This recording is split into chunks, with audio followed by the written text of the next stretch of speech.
Condoleezza Rice, the first female African-American Secretary of State, also says Me Too may be changing perceptions of women and not for the better.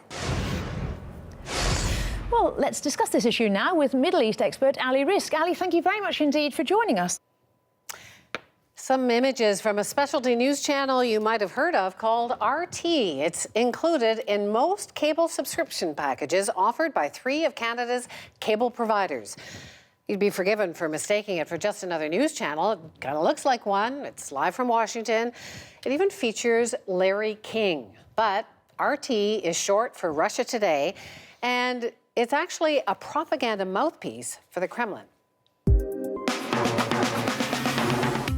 Are the mainstream media intentionally gaslighting the public against President Donald Trump? Has the U.S. become a collection of hysterical drama queens? The Americans were actually training or assisting, providing forms of assistance to ISIS. And I think that you have to put this within the framework of the aftermath of ISIS. We all know that ISIS is losing ground. No shame. Just to be clear, that line about Americans supporting ISIS fighters is a complete lie. Most of these English-speaking journalists are American or British, but behind the scenes, the content is controlled by Russian editors who toe the Kremlin line. According to the FBI and the CIA, they were all part of a coordinated propaganda campaign targeting the U.S. elections in 2016 and Washington's NATO allies. And here's why the story is getting a lot of attention right now. According to a report in the Globe and Mail, the Kremlin is paying Bell, Rogers, and TELUS an undisclosed amount to broadcast RT into Canadian homes. Liz Wall is a freelance journalist now, and she joins us from Washington. Hi, Liz. Hi, Wendy. So, I mean, we've heard so much about the Russian meddling in the American election. People are sort of familiar with Russian propaganda ideas now.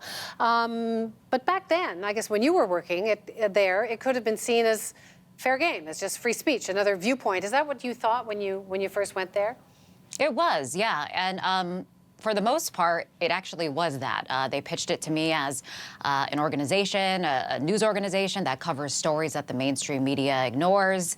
And in a lot of ways, we really did focus on those stories. What I have discovered is it was almost like we were growing an audience in times of peace, and when Ukraine happened, in my experience, that's when it became actually very heavily propagandized and used as a weapon. You were on the inside. How clearly was it that the message, that the news, that the editorial direction was directed by the Kremlin?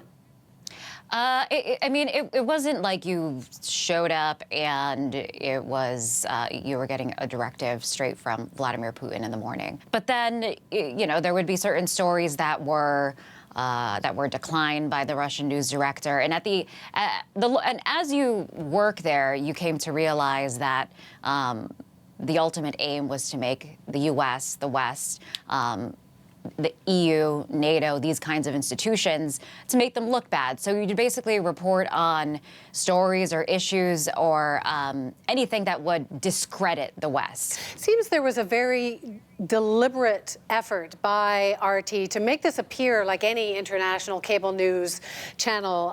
Even Larry King, I mean, that's a big media name. Yeah, and I think that was part of the effort to make it so when they are presenting RT to international audiences that it does look like any other news network. And that's kind of what we went for. We wanted the same kind of flashy graphics and all of that to make it appear like a Western news outlet. So I'm just wondering what the agenda is with Canadians. There's 6 to 7 million Canadians who have this as part of their cable package.